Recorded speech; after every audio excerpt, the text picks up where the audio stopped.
What you waiting for? It's time. Time for love. It's time. Time for the sun and sand. It's time. Time for fun. It's time. It's time. It's time to let your hair down. Come on. Come on. Come on. To have no fear. Come on. Come on. Come on. Come on. It's time. What you waiting for? It's time. It's time. It's time. It's time. It's time. It's time. It's time. It's time. It's time. It's time. What you waiting for? If you don't mind, you can call me Merlin the Duck. Good evening, ladies and gentlemen, and welcome to another edition of the Merv Britto Show. My name is Merv Britto, and thank you for tuning in to another live episode of our broadcast. That is a dramatic screen in the background. My God. Is that go? It could be anywhere in the world, dude. Monsoon madness. Really? We're in the middle of the monsoon with no rain. Ladies and gentlemen, welcome to another edition of our show. As we always do, we start the show off with giving thanks to all the people that make this happen, starting with Mr. Wilbert Cardozo. Willie. Hello, everyone. Good evening to everyone. And I would like to wish my mom's godchild, Pushpa Barreto, a very happy birthday. Barreto? Another Barreto. Are you sure she's related to you or she's related to me, my friend? God, Enjoy, your grandpa traveled a lot, didn't he? Maybe a different spelling. Sorry, I shouldn't say that. Ladies and gentlemen, that beautiful voice you heard was the one and only, the other Barreto, the main man himself, Mr. Ajoy Barreto. They have a test for us Barretos. The higher the madness scale, the more Barreto you are. And that's why we say Barreto. So, by the way, Merv, I'm so jealous of you, man. Why, Every man? week, you get to go to a different exotic location. Don't take us along, mate. What's going on here? How beautiful is that? You forget I'm bald by looking at that picture, boy. That's a beautiful picture. Speaking of beautiful, I am not going to mention anything to do with food this week, guys. I've been told off. You're going to mention Neil? My beautiful. Oh yeah, you'll mention Neil, Mr. Neil Rodriguez. How are you? You're also beautiful. You smell good. The one and only Mr. Yusuf Mataji, who's not in the studio, thank God. And as I was saying, the love of my life. The most beautiful. She's so happy now that they won last night, boy. She was miserable all week. My beautiful wife, Joanne Britto. I didn't mention anything about breakfast, Waves. Yeah, that's good to hear. Hi, everybody. Nice to be back again. I'm wearing red in honor of La Roja because I'll be supporting Spain tonight. Argentina's going to spank them, Yeah, dude. that's right, Merv. Argentina is going to spank them. You know, it's funny. People out there don't realize what a huge football fanatic my wife is. She was so down in the doldrums and in the dumps. I had to take a day off of work, and we walked down Morgie Beach. I told you about that, to get her mind off the thing. Yeah. She took the day off of work after England lost, dude. I'm not surprised, considering I know that she's a huge football fanatic and she loves her country. Very patriotic. And you know what? The team had so much potential. But you know what? I don't want to talk. I don't want to get into that road today. We'll keep it nice and happy. What do you say? We had a lovely dinner with Mark and Priyanka before the game, and everybody's spirits were so high. We came out back to after dinner to their place, and everybody's really in a good mood. England's going to win. They scored the first goal, and it was like, yeah, it's happening. And they scored the second goal, and it was like, okay. And by the third goal, boy. No. We weren't coming out confidently England's going to win. Actually, I wore Mark's England cap. So he has actually got an England cap for when he represented England in a tour in Europe. So, Sweetie, you were miserable the next day. of course I was miserable. And I was miserable the next day because you were miserable the next day. Yeah, but that's the thing. I mean, I'm extremely patriotic. I love my country. I love football. I've always supported England. And I really enjoy following the football. And there's something about the mindset. We always go, here we go again. You know, we've lost again or whatever. But I think we just do that to ourselves just because we don't want to be so disappointed in the fact that we haven't won a major title. I don't want to be your head coach, I'll tell you that. Well, it's the women have won. The women have won 2 Euros back to back. I don't care about the women. Let's talk about what's happening right now. We're talking about your team that sucked. That day, that coach... No, really, dude. The English... I mean, I had to root for them because of my wife. But at the end of the day, that coach... everybody's jumping on his back, dude. Poor guy. But that was such a huge huge blunder. He changed the whole dynamic of the game, the players' psyche, mental. Mate, they were winning. Do you really want to go down that road? No, I'm not going to go. Let's not talk about it. On another very, that was the issue. on a very, very sad note, one of the guests we had on the show, who's a dear, he's a politician in Goa, who's a friend of ours, a friend of the show's. Our deepest, heartfelt condolences to the Monserrate family. Rohit was on the show a couple of weeks ago, and his mother sadly has passed away, Mrs. Jennifer Monserrate. We couldn't be more sad. Yeah, absolutely. And we will say some extra prayers for you, Rohit. You're in our thoughts and prayers, my friend. You and your whole family, our deepest condolences on behalf of the team.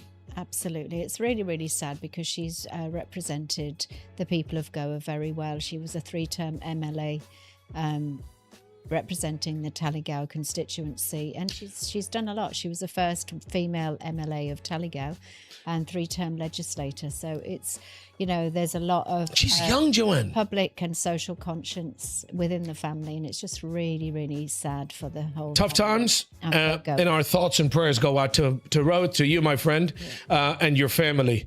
God, a lot of prayers are going to be said. We're definitely thinking about you in this difficult, very difficult time.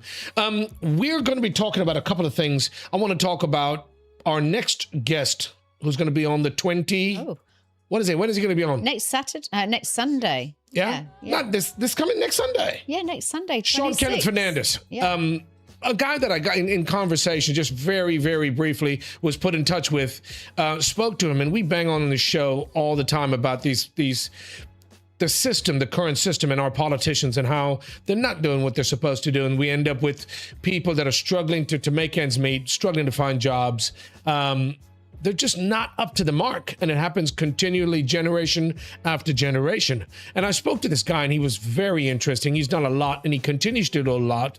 And I think, you know what? He'd make a great guest for a very interesting discussion. Yeah. Sean Kenneth Fernandez will be on our show. We've been promoting a little bit about him during the week. So do you want to mention any of the kinds of work he does just as a teaser for people? Yes, absolutely, sweetie. And it's important people know what he's about. Yeah. So I believe as an organisation, they do a lot of training and coaching for people in terms of being able to be their best selves in the workplace and obviously compete for jobs and obviously get the right jobs for them and their families. So I think it's something we've talked about quite a lot. So we basically think that it would be a great opportunity to have somebody that can also give some practical tips, because I think, we're talking a lot about how AI is taking a lot of entry-level jobs. Can we put a picture of it? We had a post of Sean. No, Joy? We put on the... No, we don't. We're not going to talk too much more about him right now. We're going to promote him at the end of the show. But we just want to let people know that we're not just talk is cheap. We're not just lip service. We actually want to do something and discuss a topic that is very important. Well, yeah. By the way, before I go any further, we got to mention our social media. Ladies and gentlemen, we do this live show every week. It is the only live broadcast show that we promote and broadcast to the world live. There's no editing. This show is actually recorded and broadcast as you see it. Our social media handles will pop up magically on your screen. All of the channels, all of the places where you get your social media. Check us out, The Merv Britto Show. Check out our website, themervbrittoshow.com. And if you don't believe me, and people say all the time, dude, we want to call you, but we're so scared they're going to put us on the air. Jabardasti se nahi.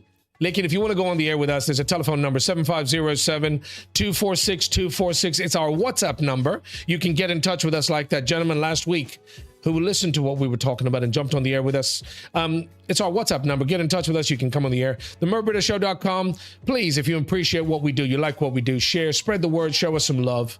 Press the subscribe button, click that ding, the bell, and you'll get all our episodes. You can find it all on our social media handles and the Merv Britto Show website.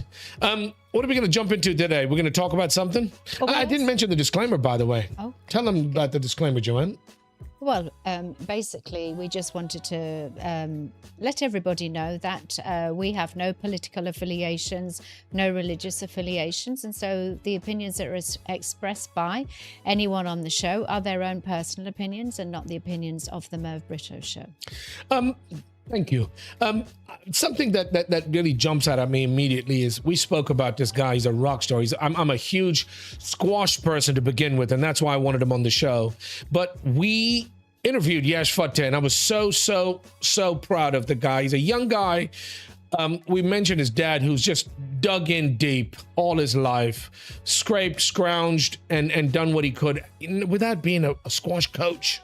He got his son to the world level. He's on a stage at the world level, and we featured him, another guest we featured on the show. I was so proud of our CM for a change, for doing something that made me so happy. I'm sure we had a little bit to do with this, but guess what? Well, he's got some funding, which is great. There you go. Give a shout out to our CM, Dr. Pramod Sawant. I think that is awesome, good man. Timing. I think it's great timing because obviously he's seen some fabulous success. He's given up a corporate job in order to pursue his professional squash career. He's no slouch, Joe. Absolutely not. He went to he got a full scholarship. So the story goes, we had him on the show. You got to watch the episode. But his father, not even being a coach, has been, because of his love and passion for the game, his father helped out financially, coaching wise, this, that, and the other, and got him to the level where he is now. Yeah. He got a scholarship to a college, it was at Syracuse. It's a college up in upstate New York, and they've given him a full scholarship, and he's killing it. And what bothered us was the fact that we always complain that we don't have athletes on an international platform. He's made it, so he can't be a professional because he was under the scholarship rules. You can't. But now he's turning pro, and he's playing all these world number ones, and he's financing all of this himself, family and friends kind of thing. You know what I'm saying? Absolutely. And he's based in Barcelona, Mervyn, so it's another reason for you to support Spain tonight. I'm not supporting Spain. So basically, the thing is, squash is being introduced into the Olympics in 2028, the Los Angeles Olympics. So for the first time, it's being introduced. So this is giving him a huge opportunity. So the CM has actually given the family 12.5 lakh in recognition of his achievements and his exceptional contribution to Indian Put that back on the screen. Sorry, Joe. Can we put that back on the screen? Who are the other dudes by the way? They've given him 12.5 lakh now. Yeah. But they've pledged some additional support towards his preparations for the 2028 Olympics in LA. So it's great. It's really, really positive news. Good. You know what? All of you guys deserve a round of applause here at the show, because this is something definitely after him being on the show. And us talking about it, this is actually happening. But more importantly the CM, and who are these guys? These two gentlemen. I can't read that far, but it says achievements for Chief Minister assured him additional special financial support towards his preparation for the 2028 Los Angeles Olympic Games. Right? Yes. You've got the Chief Minister Pramod Sawant and.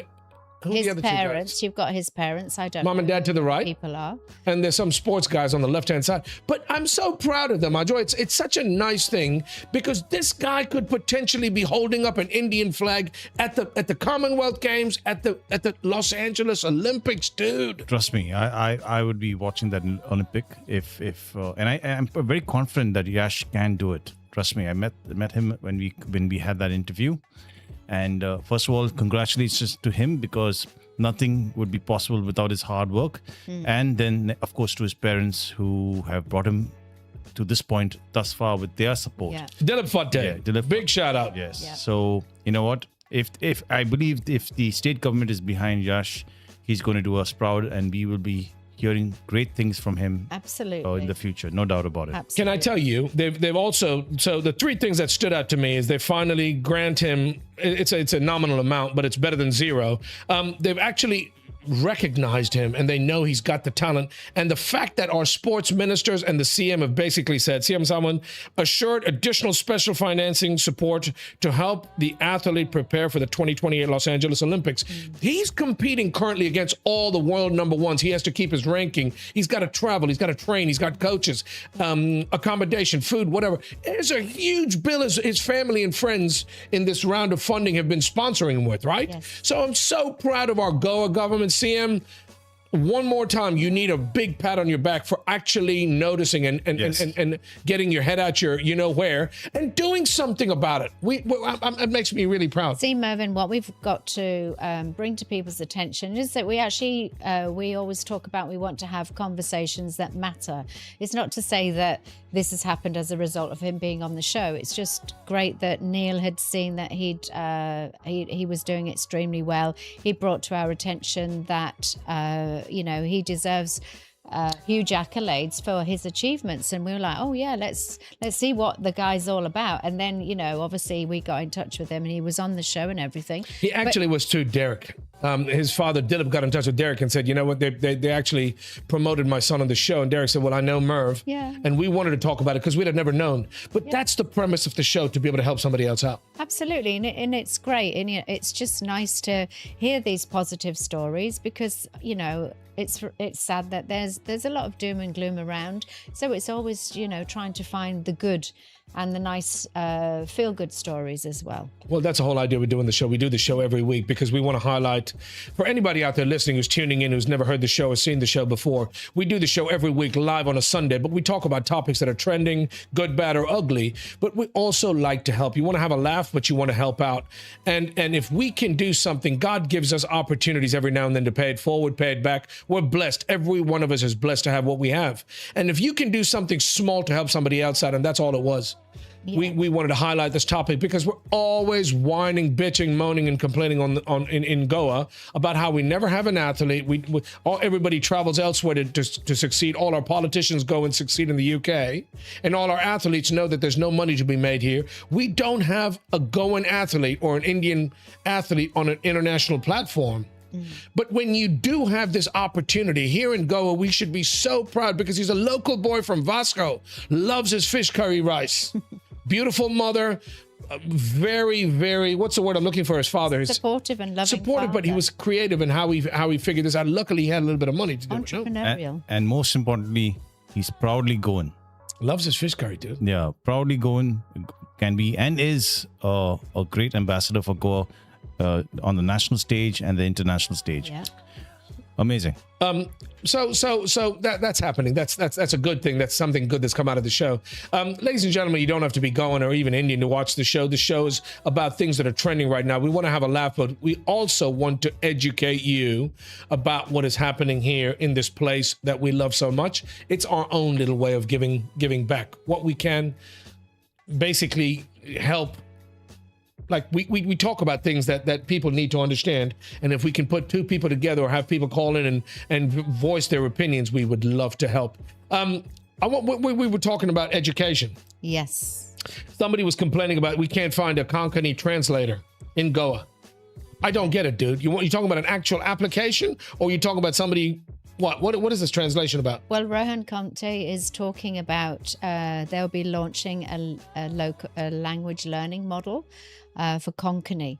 So it's something to actually help everyone from a fisherman to a farmer to be able to seek assistance in their own local language by speaking into a microphone.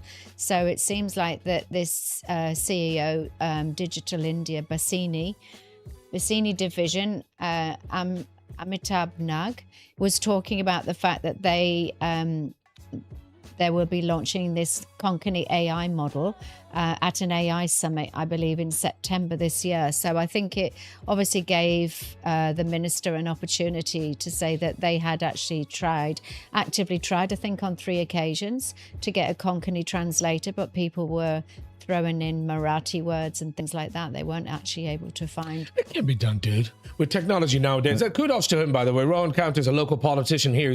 He's the minister of many, many portfolios. By the way, I'm not a big... I've got to say, Mr. Conte, I went to your facility, which I love. Listen, they've got he's built this beautiful facility in Portland. I went there to check out the squash facility because I love my squash. Mm-hmm.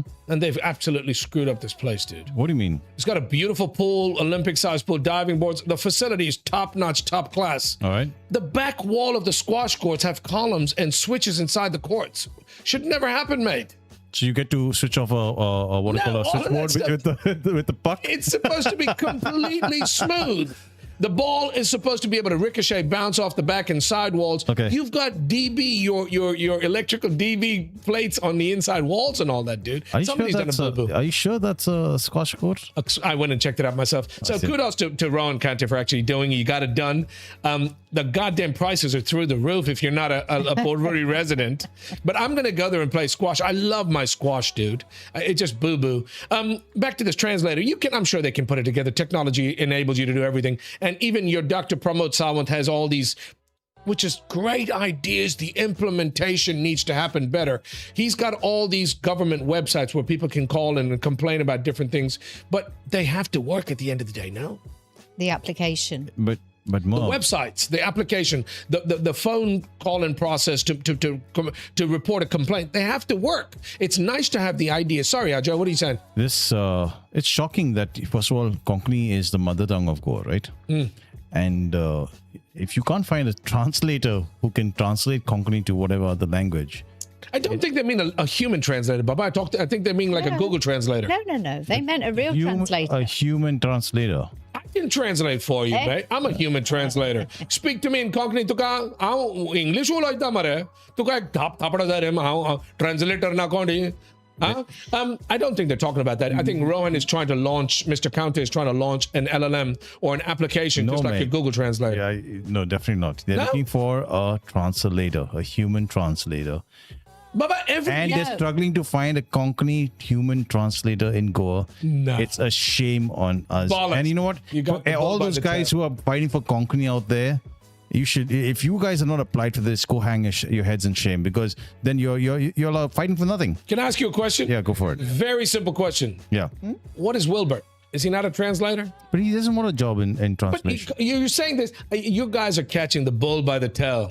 You're catching the bull by the tail. It's completely wrong. He's trying to do a digitized translator to be able to enable the public to be able to translate from Konkani to Hindi or Marathi or to English. And that comes back to another point where I talk about having English. It's so important to have English as a very important subject. That's what we're going to talk about to Sean Kenneth.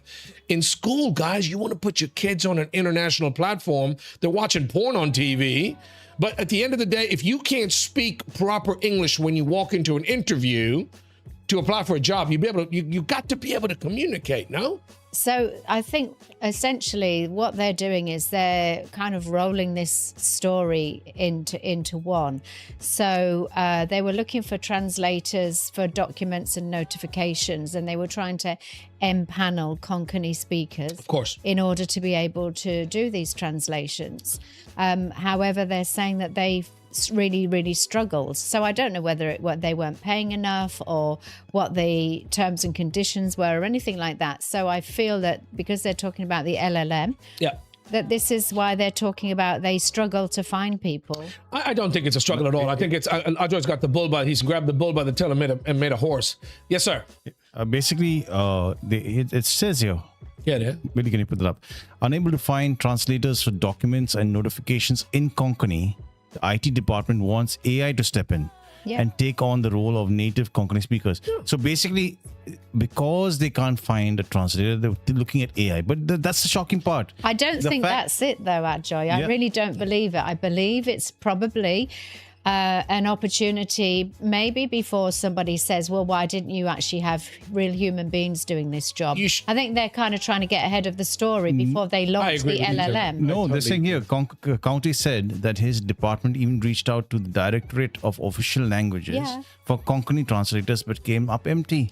I believe that, but I want to scan a document in English and translate to Konkani or vice versa. Yeah, so you need it's not English translators. If anybody out there needs an English Konkani translator, call Wilbert Cardozo. His number is 7507-246-246. He will translate anything for you. Wilbert Cardozo, he lives in Siolim.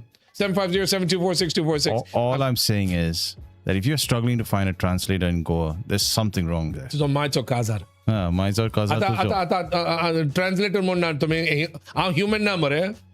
You guys have got the All right, the let's move thing on. wrong. I'm not going to get into this, dude. Really? Speaking of Do you education- really feel we've got it back? I'll tell you what. I think you got backwards. And you know what? We leave it to the viewers to decide. You guys call in and let us know who's right and who's wrong. Aisha, Anjali, now I know where not only the good looks, but the brains went.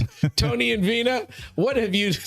Dude, this guy is on... Okay. I thought you might have a point. I don't agree with you, mate. I've cited, basically, I've read the document here. Yeah, I've read the article. You guys came empty on any what do you call, proof. But I have the listen, proof it right says there. here the Bashini team introduced senior officials from various government departments and corporations to the platform's multilingual AI ecosystem and demonstrated how AI-powered translation, transcription, and speech technologies can improve citizen services. So why do they need translators, right, to get from the system we have right now to the AI platform? So that's where the translation happens. I'm going to blow this theory out to water. I'll just give you one simple example, Ajoy. Yeah. If you go to any place in Goa, any place, what percentage of the people speak English? I would... Pretty high percentage? 60, 70, 80? No. Less? You're talking about kidding me? Are you talking about proper English-speaking people? Who can... if I went to Germany and I start speaking in Konkani, would they know what I'm saying?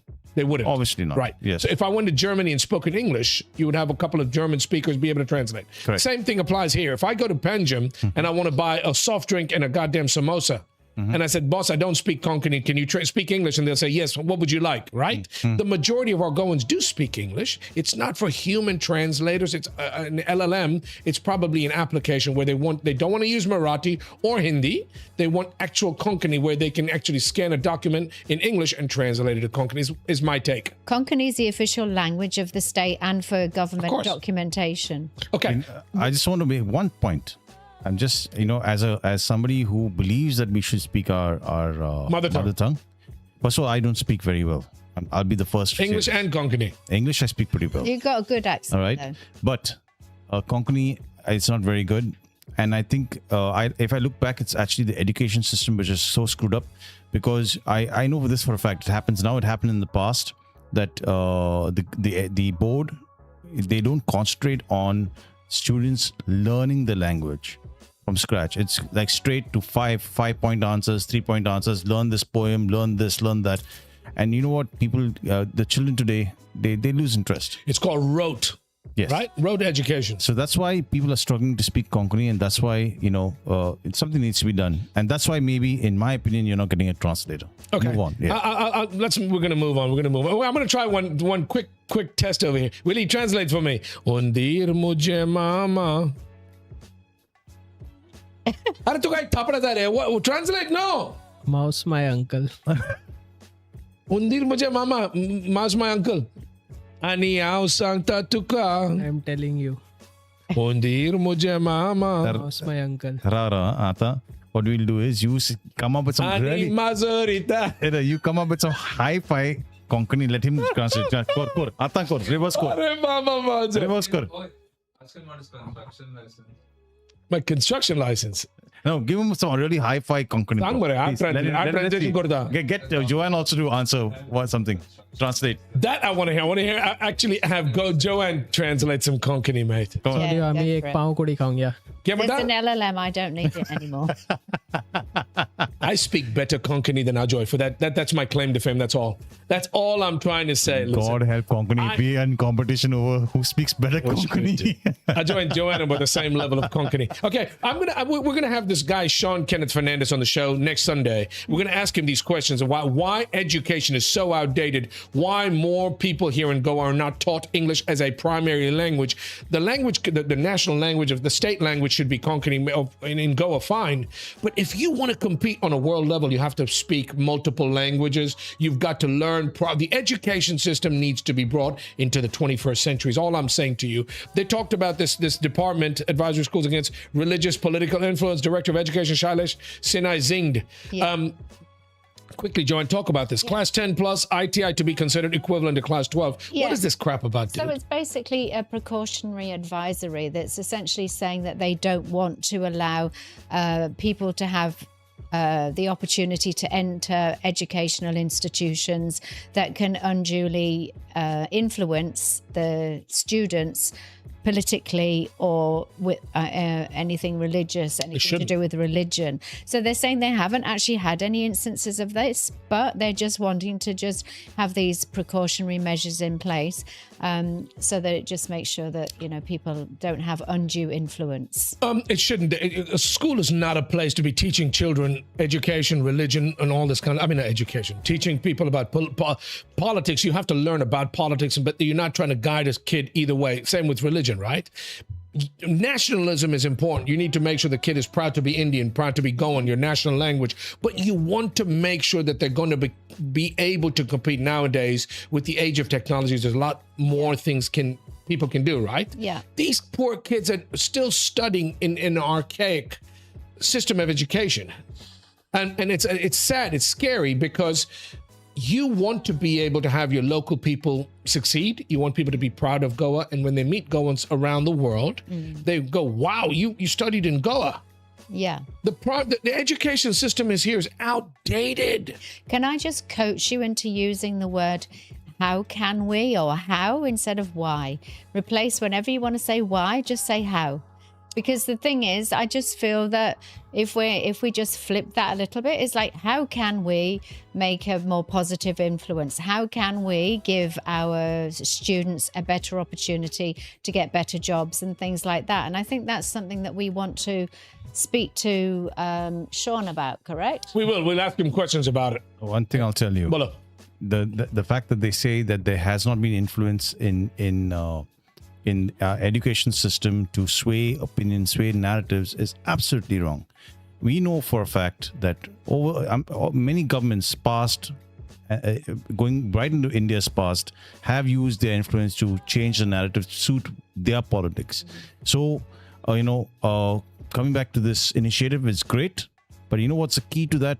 Make sure you have people who understand history, who are experts in history, heading your this. You don't have some guy who's not even educated from 10th standard up to 10th standard trying to dictate what a student should learn. But that's what school's about, to teach them the history. Yeah, so you get experts, you get people in PhD in history, PhD in maths, etc., to head these departments. Not somebody who's not educated. Who's a minister? Let the minister be a minister. Start by hiring a minister, your education minister, and make him spell the word Sikkim before he gets the job. Exactly. And you're putting these clowns, and listen, if you can be a convicted felon and still be nominated or elected, there's a problem, Jack.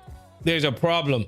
So the most, the most qualified, capable people should be put in. It's not about nepotism, and don't be like any other country. Be like the places that are where it's already working. Don't reinvent the wheel. Put the most qualified, capable people, somebody who's got a passion. Who was that beautiful woman that won the award? Rubla Nagi. Rubla Nagi, right? She should be in education. She should be the minister of education. Here in Goa locally, teachers have so much work to do. You're teaching a whole generation. Help them. But your minister has to do that, no? Yeah, I think, this is, we were touching on these positive influences from around the world and from around the country just the other day when we were actually having the walk to get rid of my doldrums on Wednesday, on Thursday. So we were just saying about it would be amazing if more countries around the world could actually just take on more and more of these positive examples of things that actually do work in other countries. Like you say, because I know you say that a lot, let's not reinvent the wheel. And it's just so true. And people just also say, don't make all the mistakes I made. Learn from my mistakes, that kind of thing. Don't make the smartest people learn from other people's mistakes, because you can't afford to make all the mistakes yourself. Yeah. And we're going to be talking about this. We have Mr. Wangchuk, who's fighting for this very cause. Actually, we'll talk about this. So it's all connected, right? You had the NEET exam where there were people who have literally lost their lives because, I don't know, from depression, from this leakage of the papers, etc. So we need a change. We need to revamp our education system so that we can compete with the world, and so that it's fair, so that it's based on merit. I love the word. I love that word. That word should be tattooed on most politicians' forehead, is change. You can't keep doing the same thing. The height of, what is it called? The height of insanity. Insanity is doing the same thing over and over again. Exactly, And yeah. expecting a different outcome. But that's why we need to have these difficult dialogues, these difficult conversations with people, especially people in power. They need to be held responsible. Yeah. If you're going to be put in, like, I still don't get why ministers are in charge of multiple portfolios. Focus on one portfolio, right? Yeah. Get it right, do it right, but do it for the right reasons. Make sure you're proud of the work you do and your team is doing, right? It is so depressing. It's so annoying to go into these government buildings and they're absolutely filthy. And but here again, we talk about this all the time. I'm not badmouth and I'm not putting anybody down. You've got some brilliant educators, brilliant ministers, brilliant people in public and government office services. I am talking about the people that are not doing their jobs and they get away scot-free, salary after salary by not doing. We spoke to Rohit Monserrate about that, right? It's very hard to get rid of these people. I'm just saying you're influencing a whole generation. You shouldn't be influencing politically. You shouldn't be influencing them religiously is what the government's saying, but you should be teaching, and the teachers need to teach them knowledge, your history, your lessons, learn what you do, mathematics, English, all the subjects, but do what's working in all the other countries around the world. It's not rocket science. Ask Claude, ask ChatGPT, ask the questions that you want answers to, and basically, Ajo, you modify it to help to work locally, no? Right, exactly. Absolutely. We love this place and we're very passionate about Goa. We talk about these things. Yes, India, but more about Goa and the fact that we love this place. And we've had a couple of guests who are prolific and knowledgeable and top of their game here locally. We want them to basically come and enlighten us about what is actually going on and what can actually happen, right? Absolutely. I this came across the other day. I read about the Mandovi being really polluted. Before we move on to that, Mervyn, Go on.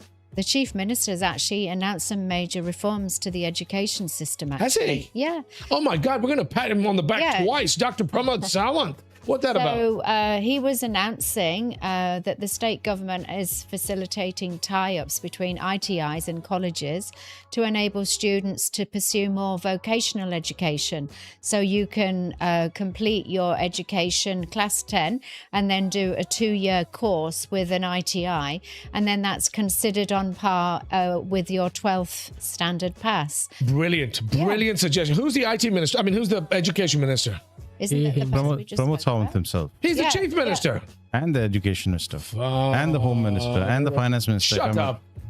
Are you serious? We've done this before, Mo. We've All of the ministers, yeah? So he doesn't even need a cabinet. He can have one office. He doesn't need everybody else in the No, I'm just kidding. But this is a great thing, dude. Yeah, really good. This is a great thing. This is exactly the forward thinking and help that the next generation, the youth, need. Definitely. Yeah. Joanne, I was disappointed. I was really upset because we've spoken about the Mandovi River. I love the Mandovi. We've spoken normally when we talk about Mandovi, we're always talking about the casinos, the other C word. Yeah. This is scary. It's funny, but it's very, very scary. Yeah. They were talking about levels or the pollution in this beautiful river that we love and cherish so much. Yeah. It's supposed to be filthy. Yeah, I mean, the thing is, Mervyn, it's not on its own in that sense. I really feel that a lot of countries, a lot of states around the world, they've lost their way in keeping their waterways clean. I know there was huge scandals in the UK, and I've spoken about this a little bit before. But, you've got the GSPCB who've got some interim study, and they're just essentially talking about, these high levels of contamination. What contaminants? Well, high level of fecal contamination flagged. It's raw sewage basically that's going in there, and it's just not necessary. It doesn't need to be like that. And again, I was listening to a great podcast earlier on in the week, and the goddamn fish are giving up, dude. The fish are dying. Well, quite. Who's shit in this pond? God damn it! This is sad. This is scary. It's really horrid. Horrid. Please tell me it's not the CM who's the Minister of the Waterways and Environment Minister is not the CM. Condre, who is he? Oh, has he not realized that there's a problem with raw sewage being dumped in the river? I'll tell you what. It's sad. It's scary because people spend a lot of. Listen, we used to fish in that river, by the way. Yeah. We used to swim in that river, FYI. And FYI, this is not something new. Fecal matter. These studies have come up again and again for the past many years. and it's everybody knows it's there. Yeah, The question is, why have we not done something about it? See, we know the cause and we know the effect, right? Why isn't anybody doing something about it? That is read the title. It says right there on the screen, right? A court-directed GSPCB interim study reveals that 14 out of 15 sampling points exceeded the pollution limits during the low tide near anchored casino vessels. Now, are they trying to blame this on the casinos, or they're saying that the fecal matter, the contamination is because of the casinos, or the river in general is filthy? I think it all contributes, basically. No, if I go by this report only, it is alleging that it's because 14 out of 15 sampling points are because of casino vessels. That's what this report is alleging. So, but I'm saying to you, has anybody checked to see where the sewage from the boats, all the thousands of people that visit all these casinos, is the sewage actually collected and recycled in tanks and before it's released into the environment? You can't be that dumb. You can't be that stupid to think that over all these years, every day, the number of people that use the toilets, flush the toilets, gray water. Where's that stuff being recycled? Has anybody checked these boats have a recycling facility so that the water that does get, just like the big ships that travel the world? No. Sewage treatment plants. Of course. You know, Merv, we should connect with somebody from the anti-casino lobby. You're going to get a biased answer, though. No. Listen, you could be. This show is all about getting everybody's point of view. Yeah, we are not going to be going by one person or the other, right? And we want to get everybody's point of view. But I remember, one of these members saying that is the anti-casino lobby from Panjim, saying that apparently the CCP is directed to collect a certain amount of tonnage of waste from the casinos, right? So.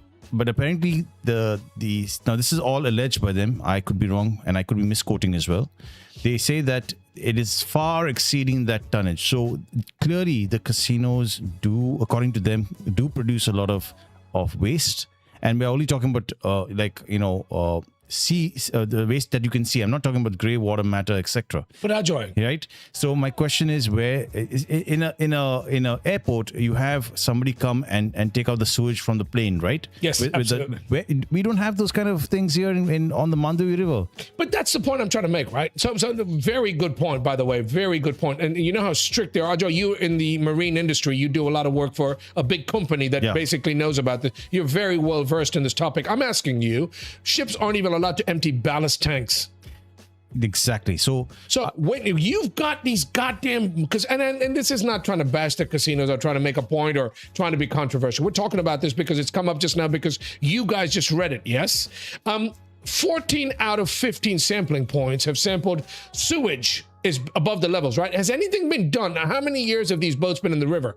Yeah, but it's not just here. It's also Mala Lake as well. Exactly. Sweetie, that has nothing to do with the casinos, my pet. Yes, so that's the whole point. But it's not related, just as right? a result Is of it related to water from the same It's about body? water pollution. And we should take any body of water that is polluted very, very, very seriously. No, I'm talking about the Mandovi.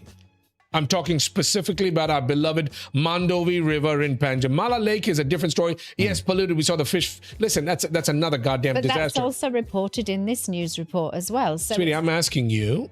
You should have a minister that oversees pollution in the waterways. I don't know what the title would be. The point I'm trying to make is Environmental Agency. Okay. Ajoy mentioned garbage collection. That is view. You can see it. Nobody's going to do work for free. If you're going to do 10 times the amount we're supposed to collect, they're going to charge you 10 times the amount. There's money involved in there, right?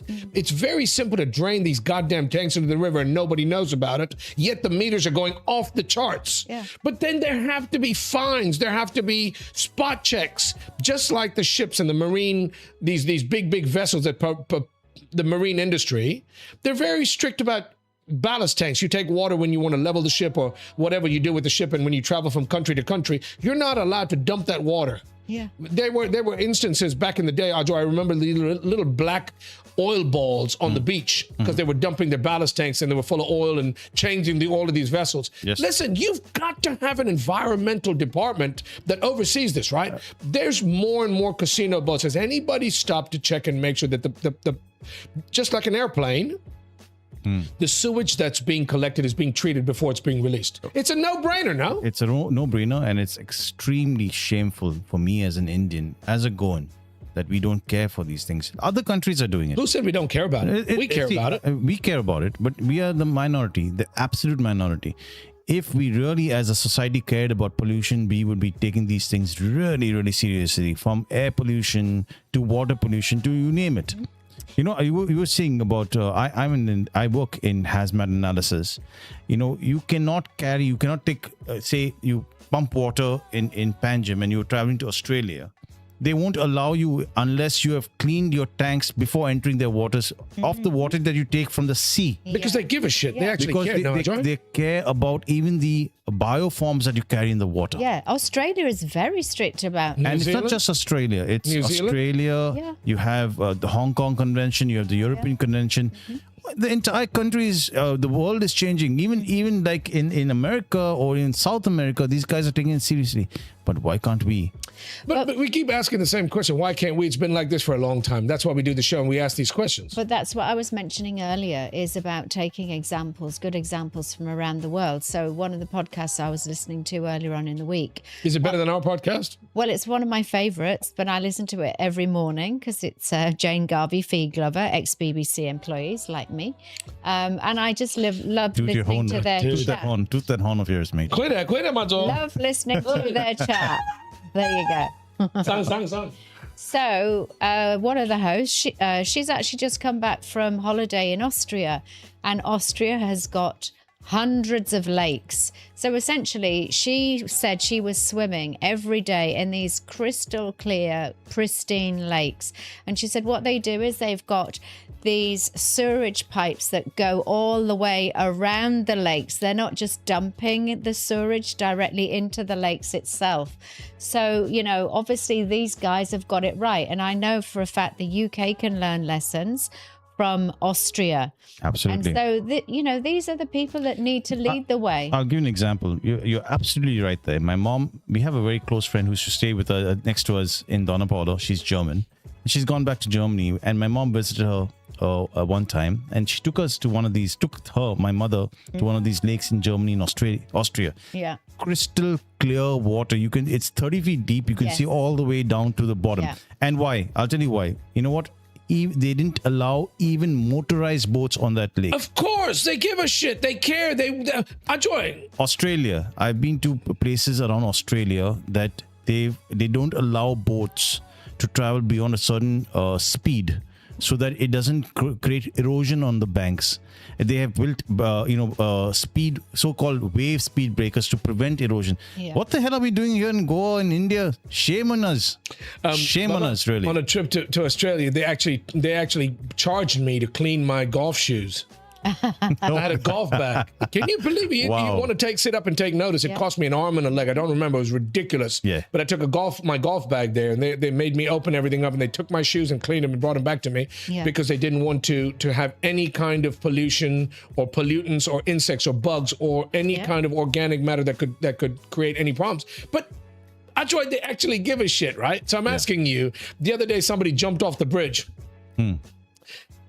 Now, if it happened at night, who would you call? You're going to call 108? You call an ambulance? You call the police? Who you call? The Marine Police, right? They have boats on standby. Do they actually give a shit? These boats are plying the river. The casino boats are in the river. These guys are doing whatever they want to do. But there's multiple departments when if you don't have that coordination, that communication, nobody gives a shit. You want to have crystal clear water? Somebody has to enforce it. Ask me that question again. Who are you going to call? Ghostbusters. I was going to say Ghostbusters because that's the only people you can depend on in Goa, man. But that's the point I'm trying to make. Somebody's got to give a shit. You've got answers to any questions you want to ask. Your minister of the environment should be ashamed, should be embarrassed. Your residents of Panjim should be up in arms because that is a national treasure. That river has been around forever. We don't need the number of casinos we have. But if you're going to have the casinos, just make sure they're following the rules. If you're telling me 14 out of 15 points are above the limit, there's a problem. There's a problem. And let's not just point the blame solely on the casinos. Absolutely. We know that, the businesses and the houses, even the city's sewage goes straight into that river. So we are all to blame. We really are. And there are solutions out there. There are like grey water, management, etc., black water management. But are we doing that? Baba, falya. Hey, falya. You want to translate this. Ami falya kori hamare. Are Are sadya ami busy hamare. I'll tell you how bad it is, bro. Jono to time ha. Sangna ka maka. In our colony in Dona Paula, and this is supposed to be, next to the governor's residence. So such things should not happen. We've already installed, underground sewage pipes. Years ago, we went through hell and back because they dug the roads and we couldn't get to our houses, etc. Right? And they've been connected to a pumping station. And you know what's happened now? They can't use it Pump because... broke down. No, the pump is there. The guy's finger was fractured. He couldn't press the button. Because somebody has encroached on the pump area. That pumping. Shut up, dude. I'll take you there and show it to you for myself. I have made complaints, etc. Call the mayor. But this is the situation in this country, wherein even public infrastructure has been encroached upon. The pumping station is full of wood. They're keeping wood. I'll send you pictures. You think I'm I don't believe it. I mean, I believe you. Obviously, I do. It's happening. But I'm saying to you, this is. We love this place. We're so. I take Goa personally. Couldn't give a rat's rear about the rest of India, but this is my grandparents. My. Listen, I love this place, and we do this show. And the only reason I take the time, and all of you guys take the time to help me do this, is specifically for this reason. We are passionate about this place, and we talk about these things not to put people down or to rabble rouse, but it's scary. It's sad because the answers are out there, and I've said this 100 times. If you really want to solve a problem, there's a solution. The money's there, the brain power's there. You just need to cut back on the red tape, the bureaucracy, the bullshit, and all this other stuff, and the corruption. And the corruption's a cancer, dude. The corruption of society, Goan society. Yeah, but Ajwa, we keep putting these people in power. We keep these people in power, right? It's not just exclusively to Goa, though, is it? Yeah. Sweetie, I don't give a shit about anywhere else in the world. Correct. You talk to me about my village, my backyard, right? I live here. I choose to live here. It drives me crazy. I've lost all my hair. That's not because I'm married to you. I love you to bits. I want to talk about this. This is something that takes me back to my childhood. There was a drink that my grandmother, God bless her soul, Julia Saldana, used to make for me called orchetta. We called it orchard. We used to call it horchata. I've had it in Spain. I didn't even know anybody else knew about it, dude. Yeah. It's actually, well, tell me about it. I love orchard. What about it? Well, I would call it horchata. I've had it in Spain. As I say, it's made with almonds. Yeah, almond drink. Where can I get it? Sorry, sweetie, I'm going to let you finish. We used to get things like kotkote. Anybody heard of kotkote?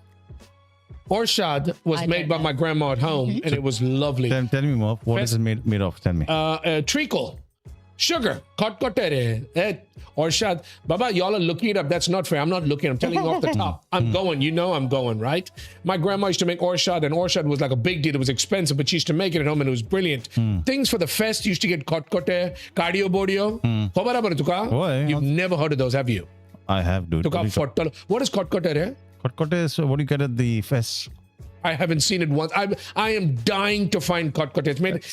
It's like a rock, sweetie. You I've heard you talk about this before. You got to break it with a hammer. It's an old treat that we used to get in. What is kotkote? Wilbert has no clue. Dude, he's 20. When was he born? In 2024. Man, listen? These things are going extinct. So why are we mentioning horchata, by the way? It just came across my news feed essentially, and I would just suggest just scroll on this because you can see there's a really, really old recipe book in this story. There's it's kind of covered with brown paper, and there's an old recipe in there for horchata, as I would call it.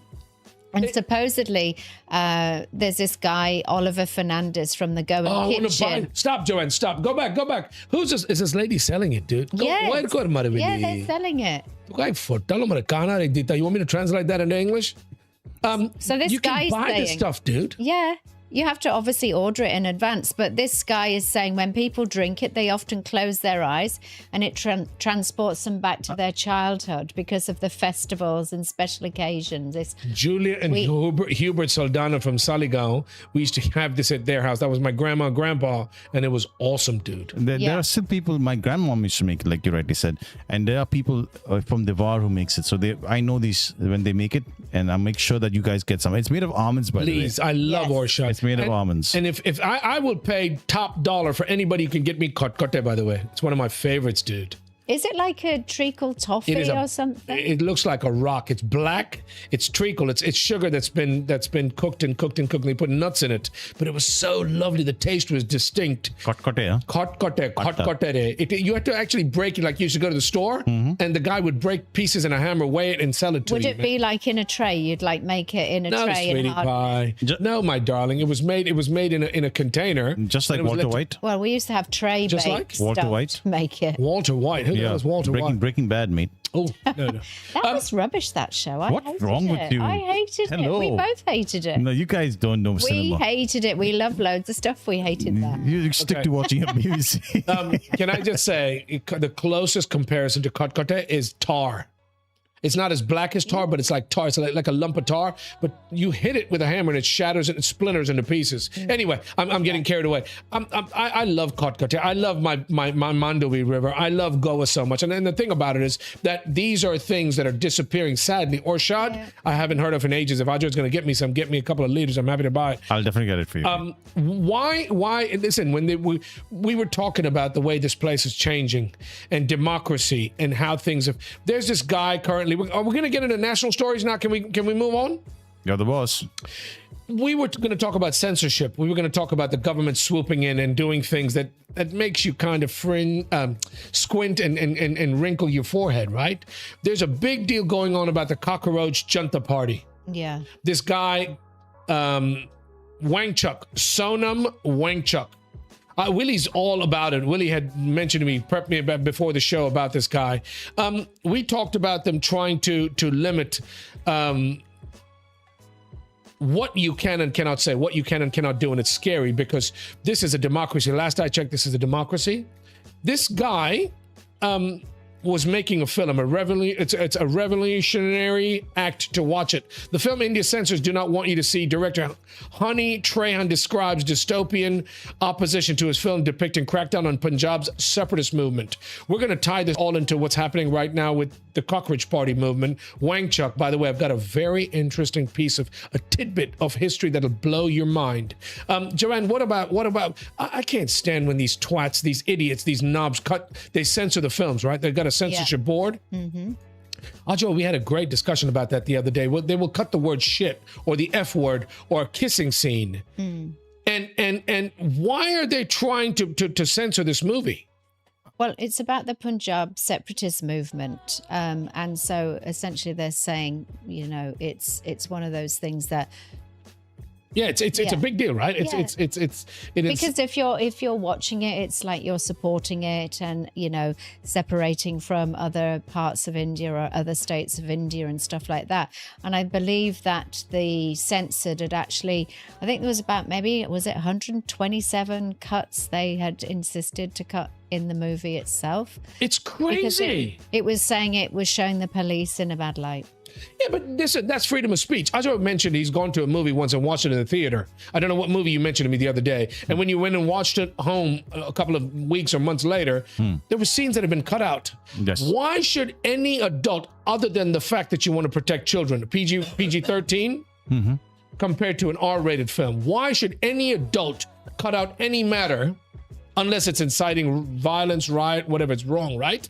But some of the most violent movies out there are, you get a warning, an R rating, before you go to the movie, right? So you know it's going to contain smoking, nudity, adult language, whatever the case may be. Why should another adult tell me or cut out what they think that I should not hear? So just before I answer your question, Merv, on this issue of this movie, Punjab movie, right? Yeah.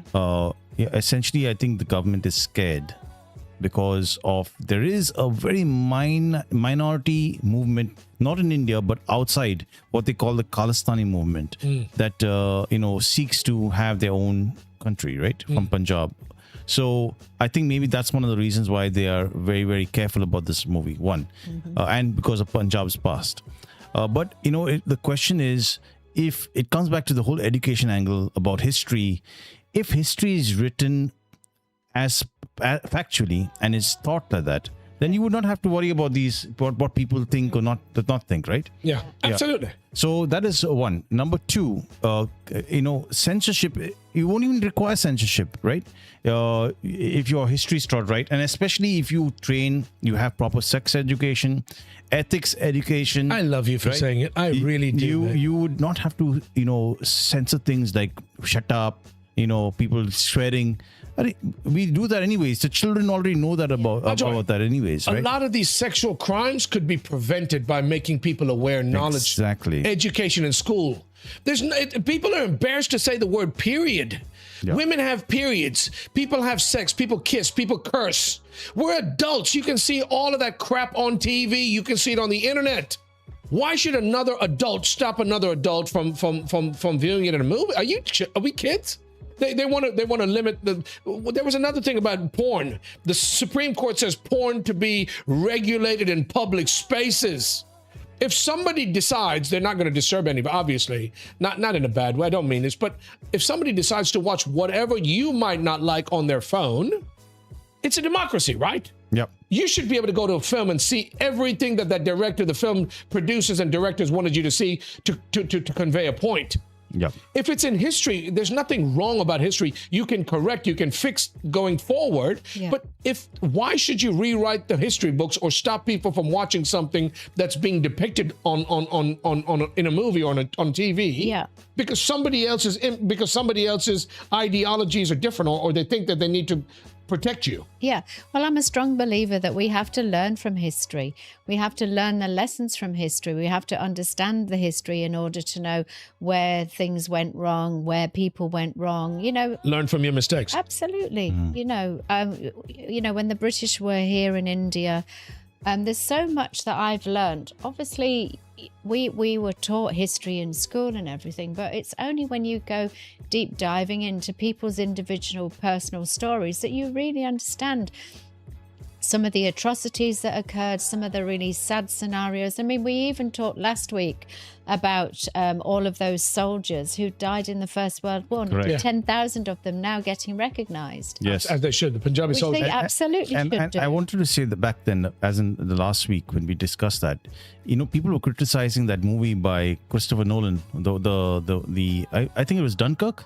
Oh, okay, right. So they were criticizing that movie because he didn't represent the Sikhs, because apparently the Sikhs did play an important role, right? I'm sure. in that movie as well. That was in the second one. Yeah, and he didn't represent them well. So it exists. That kind of bias exists even till today, and we have to stick to the facts. And you should not hide history. You shouldn't, right? dude. Nothing. Can I just say this? The Sikhs are some of the most the docile. Some of the most they can be really, really tough and scary, but the religion is one of the most friendly, encouraging. Parsis, these religions aren't about, and Khalistan and all is a different story. Can of worms. I remember hearing about this when we had visited Canada. They had a huge Sikh population. That's a different side of it, right? They still do, and there's still an issue there. It's huge. That's fine and dandy. We not talk about this. We have to limit what people can say and watch on TV about it. That's not the case, right? These religions are brilliant religions. These gurdwaras welcome people. You know about the Golden Temple and all these things. My brother-in-law is Sikh. And the religion is such a beautiful, like Parsis, dude. They don't have enemies. They don't want enemies. You're welcome. I don't care who you are. Come and have a meal. Right? I think, if these kind of topics should stay away from cinema. You should learn about these by a documentary that is put in school. But that's not for you to decide. No, I'll tell you why. School is to educate you, but if somebody wants to make a movie or a documentary about it, that's their opinion. But it is used as propaganda. We know for a fact that governments, present, past, all going back, they came up with their own movies, distorted history because it wanted to suit their narrative. It should stop. If you're going to put a historical movie, it has to stick to the facts. And if it cannot do that, then it doesn't belong in cinema. You're talking about the difference between a movie and history. History, you can't distort facts. Cinema, movies, it is about distorting facts, Baba. Yep. Trying to the director, the guy who directed the movie, is trying to make you feel a certain way, think a certain way, see a certain way. Yeah, right? but if it's meant to distort history and cause friction in society, it should be stopped. But you've got to have a disclaimer, Ajoy. What disclaimer? That the movie is like we say on the show. Speaking of which, this is the Merv Britto Show. What we talk about are our own personal opinions. In this movie, things have been distorted. They warn you about it, right? You shouldn't be allowed to change history. Learn from history. But in a movie, the director's trying to get a perspective, make you think a certain way or whatever, to this thing a story, right? To educate, to try and. They're trying to amuse you. They're trying to entertain you, mate. That's different, though, Mervyn. It's not all of them are trying to do that. There are some that are just out and out propaganda. Yes. But then there are some movies whereby some of it is based on real events and some of the elements of it within the story have been fictionalized. So we do know these things do occur. I mean, again, I'm going to hark back to the BBC. Oh, come on, Joanne. No, because you like Ajoy in Bangalore. No, I am telling you now. Again, I watched an episode of Who Do You Think You Are last night. Podcast. No, I'm telling you, there's an actor, but a guy in the UK. He's died now, but my mum met him years ago. Anyway, he was claiming he had some Indian heritage. Everyone in the family thought it was a big lie. Nobody believed it was true. And his son is also an actor, a famous guy, Toby. And he came to India to find out whether there was any Indian heritage. And there was, in fact, his great-great-great-grandfather had married someone who was born here. And, and his grandmother didn't know about it. But they didn't know about it. Boom, baby. Who knows all of this history, Mervyn? Even, slavery. A lot of celebrities in the UK, a lot of the black celebrities and athletes and stuff, they'll be tracing their heritage through this program. Who do you think you are? And then they're finding out about slave trade and all of that kind of stuff. Sweetie. And these are all things that we all should be aware of. Absolutely, and I'm all for it. I want people to be aware, whether you like it or not, whether you agree or disagree. Like Ajoy says, you cannot change history. The books and all should not be distorted, but movies, we're talking about something completely different. I want to know, and I'm totally against any human, any department trying to modify and censor a movie that I want to watch. I want to watch it in entirety. Yeah. I want to, if you, and here again, I love the UK for that. You can curse on a show after a certain time. Yeah, after 9 o'clock, you can use the F word. You can use the F word. You can drink on TV, right? But it's here again, I'm saying to you, you have so many more problems due to the lack of education, due to the lack of exposure. Lack of sensibility. Yeah, Joy. That's all I'm saying, dude. Ladies and gentlemen, we've reached the halfway point. This is the Merv Britto Show. You're watching. The opinions expressed on the show are the opinions of us, the people expressing them, and not the expressed or implied opinions of the Merv Britto Show in general. We talk about these very contentious topics. But we need to talk about these things because these things need to be discussed and people need to be made aware of them because they're happening anyway. Yeah. I want to jump, and I mentioned I tied this into this Wangchuk, the cockroach party, right? Willie was talking to me earlier about the fact that this guy Wangchuk was a movie or life imitating a movie or something. There was some movie that he mentioned, whatever. This guy's gone on a hunger strike. The cops have come and dragged him out. He was on a hunger strike to get, what was the specific reason? He wanted to get I can't, it's just drawing a blank, dude. Education Minister. Till they get rid of the education minister, right? They wanted to change the education. He's trying to change the education system. So he's been on a strike on a hunger strike because of the debacle that was the NEET exam that resulted, because there was a huge leak and it resulted in a lot of students actually, unfortunately, taking their lives. And there's been no accountability done, right? Now, if the buck stops at the education minister, he has to take responsibility. And it seems like they don't want to do that, which is wrong. So he's been on that on this hunger strike. And I think they forcibly removed him from this hunger strike. Why? I don't get it, dude. Why should he be removed forcibly? Because one, he was in grave ill health, from what I understand. And number two, they don't want to bell the cat, which is fix the responsibility and have heads rolled. That's such a goddamn cop-out. You know what, Ajoy? I'm the reason I wanted to talk more, not for any other reason. The deeper you dig into this story, Joanne, do you know his father was a gentleman that Indira Gandhi actually went and fed or gave him a glass of juice to break the hunger strike because she actually gave a shit. Right. This guy's trying to make a very, very valid point out there, right? So he's got history. Ajoy, they talk about his home in, where's he from? Ladakh? He's an education reformer, Mervyn. So basically... Look at this. It's on the screen, sweetie. Sorry. Go on. In 1984, Sonam Wangchuk's father, Sonam Wangchuk, went on a hunger strike for ST status for Ladakh. And then PM Indira Gandhi flew to Leh to meet him and give him juice to break the fast. She actually gave a shit. She wasn't trying to force him into eating, but she actually understood the situation back in the day when politicians were actual politicians, generally gave a crap about what they were doing, right? And broke the fast. I didn't realize that this is his son, dude. Yeah, I mean, essentially, it's in the genes, it seems like. So he's an education reformer and a climate activist and an engineer by trade as well. And that's something I didn't know. Did you know that, have you seen this, talking about movies, we talked about it last time. There was another famous movie called Three Idiots. And it doesn't include you, me, and Vidya. There was hey, you better watch it, Jackson. Okay. Apparently, in that movie, which was a super duper hit in India, there's this character, some professor something, which was the main focal point about the whole movie, and it's about this guy, about Wangchuk. So he is well known, highly respected.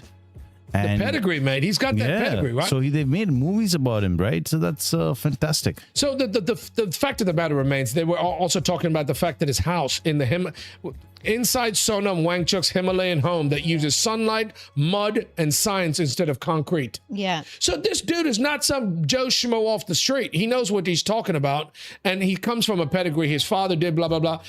The two things to remember is that politicians, when you actually give a shit about doing your jobs and you actually care about your constituencies and the constituents, you will actually go and do something right. If they're trying to get, this guy's gone on a hunger strike to make sure that the education minister needs to sit up and pay attention, fire him and get somebody who really gives a shit because of glaringly obvious errors, mistakes, problems where the paper was leaked, right? He's got a very valid point. I think he's doing Why was he removed, Ajoy? Forcibly removed. He's lost over 7 kgs as well. So he's lost a lot of weight in like 15 days. That's quite serious. And obviously you wouldn't want to see him die, but he's very serious about Should they be allowed to force him to eat, sweetie? Well, it's his choice. I know that. Should they be allowed? I'm asking you this question. It's a tough question to ask, and people might not like it. Should he allowed to die? If they decide not to remove the education minister, this poor guy will end up dying, right? Yes. Do they have assisted suicide here in India? I don't know. So if they don't have that, then they probably wouldn't allow him to die. Essentially, this whole thing about removing him from the site, 1 second off, and not allowing him to protest further. It's all about not belling the cat, or addressing the white elephant in the room. Explain that, dude. What does belling the cat mean? Which is having somebody take responsibility for the debacle that was the NEET exam. Is that what it means, belling the cat? In the sense that's the analogy, obviously. Analogy that you have to actually address the elephant in the room, so to speak. And the elephant in the room in this case is who's going to take responsibility for improving the system because of what we've seen in the NEET exam. We're still not addressing that point. The question is not about should he continue. It's about who is going to take responsibility and will health's role with regards to this NEET exam and the people who've lost their lives. Or are we going to go back to the next year where you have another NEET exam and you have the same thing happen again? It will happen because it's always happened over the past so many years. Yeah. Ajoy, this brings up a couple of really, really good points, right?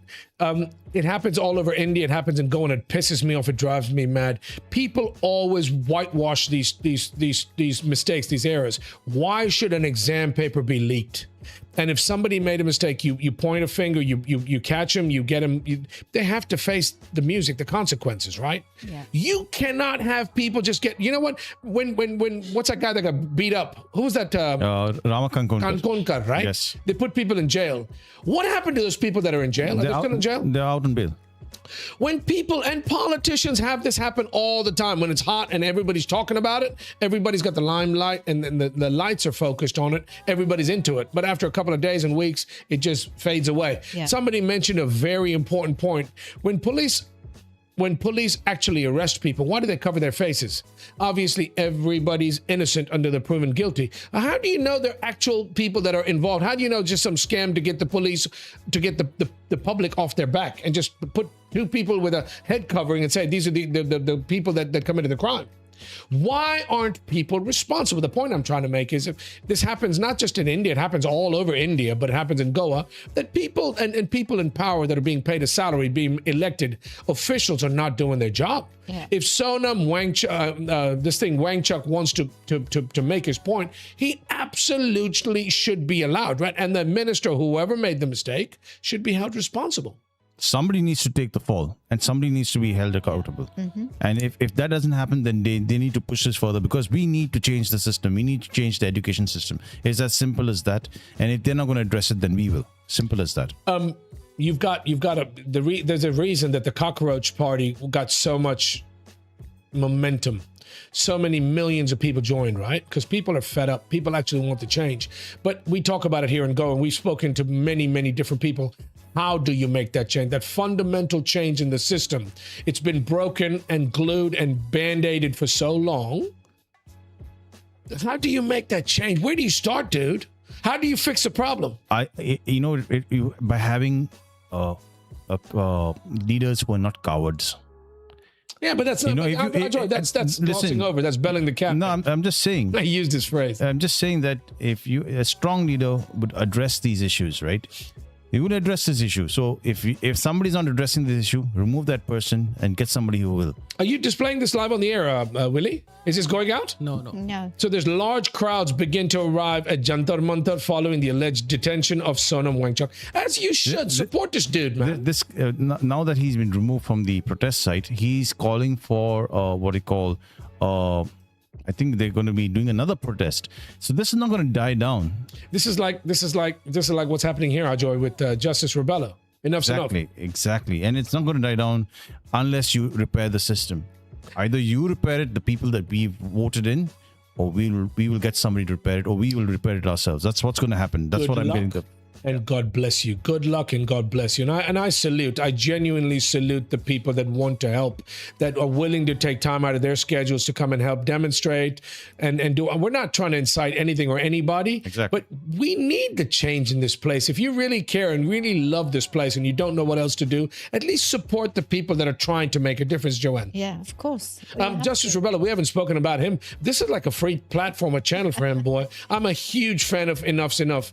That's our only hope. Yeah, I mean, they had a rally the other day, so essentially there's no new news coming out of that at the moment, but we're keeping a close eye on that just to know, what their next steps are, when their next meetings are. And of course, we've got an open invitation for him to get on the show as well, haven't we? We will. We need to go. Need to meet somebody from Justice Rebello's party team, whatever, and just and listen. We want to have a 2 or 3 series interview with him about exactly what's going on and how we can help. That's the only way we're going to give back. Ajoy, I wasn't trying to be funny, but I've never heard that phrase, belling the cat. I've never heard that before. Belling the cat is basically hold people responsible. You mean a collar bell, so that you can make it so it makes a noise when you can hear it coming? I've heard it being used. I myself may be wrong using it. I know the elephant in the room analogy, but I didn't know about belling the cat, which is I'm assuming there's a sort of little Tinkerbell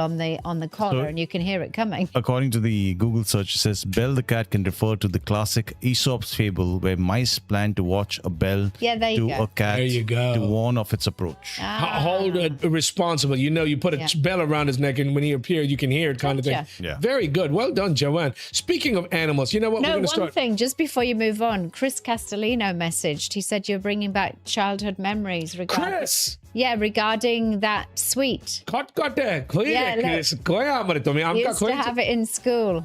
childhood memories. I love it. Chris Castellino, how you doing, Bubba? How's that very handsome Jason doing? They made the best lime pickle, dude. That was awesome. Homemade lime pickle. I'll send some. I've got a huge jar of it. I'm very particular about who I will share it with. Chris from White Plate, dude. Chris, if you know, if you know where I can get kotkate or cardio board. No, cardio board is here. Jason might be able to make it. He's a famous chef. Yeah, put him on the spot. Speaking of animals and belling the cat and the elephant in the room, I want to end or kind of wind down the show speaking about some of my favorite things in the whole wide world. What is that, sweetie pie? Animals. Actually, you know what, Ajay, can we talk about that girl or my ideas? And no, we don't want to do that now. My wife's not happy about that. No, let's see. There was There was a sad demise of an elephant that a whole village had actually grown to love. Where's the place called Chekadi? I've never heard of Chekadi. It's in Kerala, is it? So they lost a beautiful elephant named Lakshmi, and the entire village of Chekadi mourned the death. Yeah. So they were saying it was an old wild elephant, and it used to just quietly walk in from the forest and spend a few peaceful hours in the village itself. And then the children would call out to it, and it would slowly walk towards their voices and take fruits and things like that they brought for her. Mangoes and jackfruit. How sweet is that? I'm looking at this. My heart melts. I think it's a beautiful way to live alongside nature and alongside other, beings that inhabited this land. Then I think of Omkar, that poor elephant in Goa. Think about it. Listen, guys, you got to learn. For our Goenkars have to learn from this. You know we could have done this with Omkar. You know what screws it all up, Ajoy? Tell me. Kids won't screw it up. Animals don't screw it up.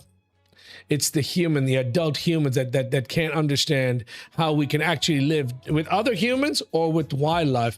Kids are feeding it mangoes and jackfruit, dude. How sweet is that? How sweet. It doesn't get more innocent, right? Kids and animals. I love animals. There's another one about rescued elephant Boon Lum. Yeah. Explores a new home endured over 30 years of exploitation as a street beggar and carrying tourists in Pattaya. I know, yeah. I've been to Pattaya. Schubert's been to Pattaya. He's paid the... No, I won't even go there, Shubi. Shubi's been to Pattaya a couple of times, boy. He's got a couple of friends in Pattaya that he's helped the economy with there locally. Talk about this Boon the elephant. Boon Lum. Yeah, so basically he's been rescued and is going to be able to see out its life in a peaceful reserve.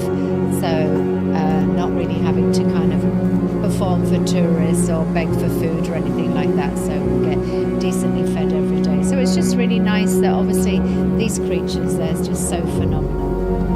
It really drives me mad when I see these performing little animals, elephants and monkeys and bears and all these things that you see on the side of the road, and humans take them and what's the word? They actually exploit them. They're exploitative. Yeah. Exploitation. Joy. You know, Merv, as a policy, I never go to SeaWorld. I will never go to SeaWorld. I will never go to animals any act that uses animals for our entertainment.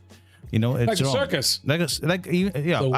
I'd rather go to a Cirque du Soleil, right? Yeah. Where it's actually human art and performance.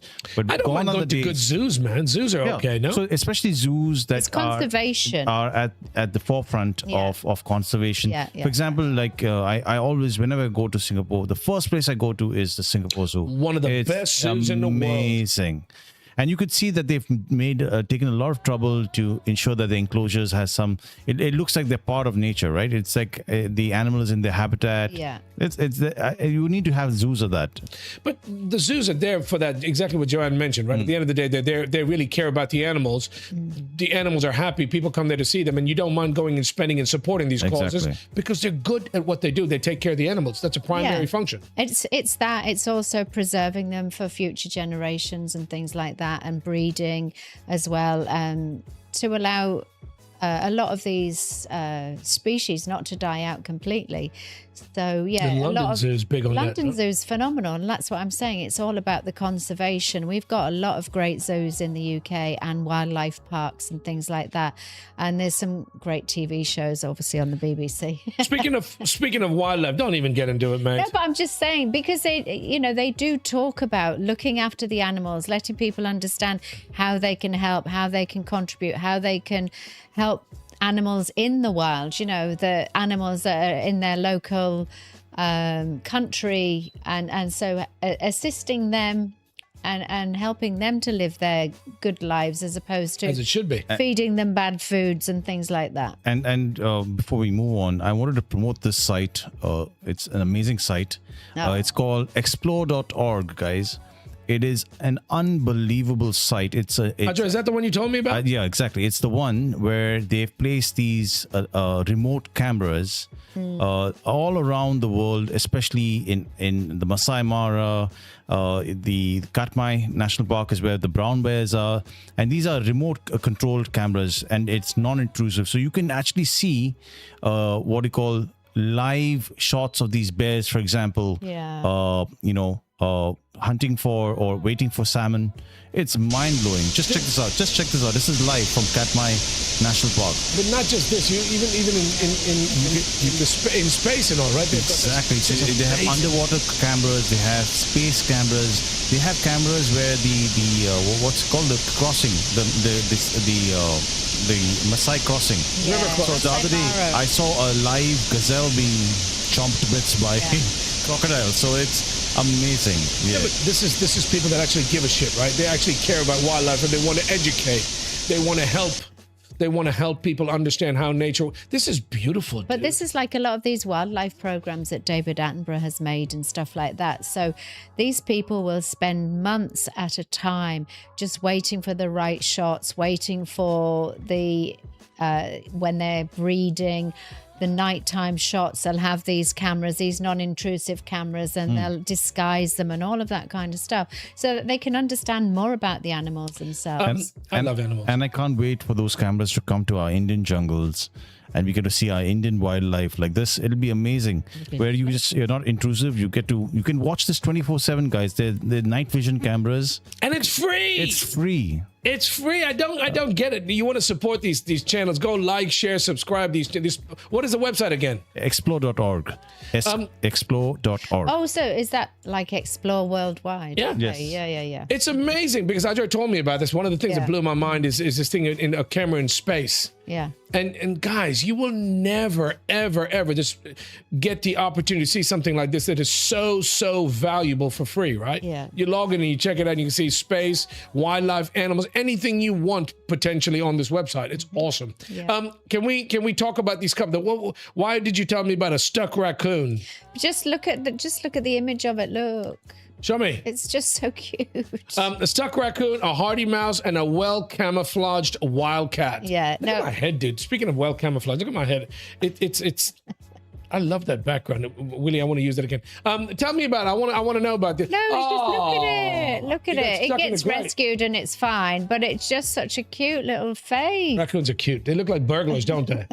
Are you trying to say that you would like to see more stuck raccoons so that you can go, No. I'm going to bell your cat mate in a second. You keep saying that. What's the other one? Give me the other ones. Speaking of which, Haaland actually got raccoon back to his home country from US. Oh, that's right. Yeah, taxidermy, wasn't it?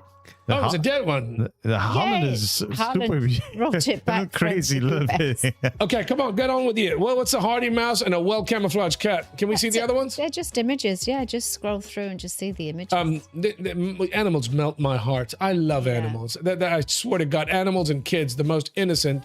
And the fact of the matter is, people don't realize we live in a tropical climate, tropical jungle. We're in their habitat, Joanne. I tell you that all the time about people that are scared of bugs and insects and snakes and this and that and the other. This is their home, and we're in what is it? We're intruding. Yeah, on their things. No, all right, never mind. I'm a lot Forget more about calm. it, dude. I'm not going to go on. Let's move on. Calm than I used to be around these things. You are, because you're turning more going than I am.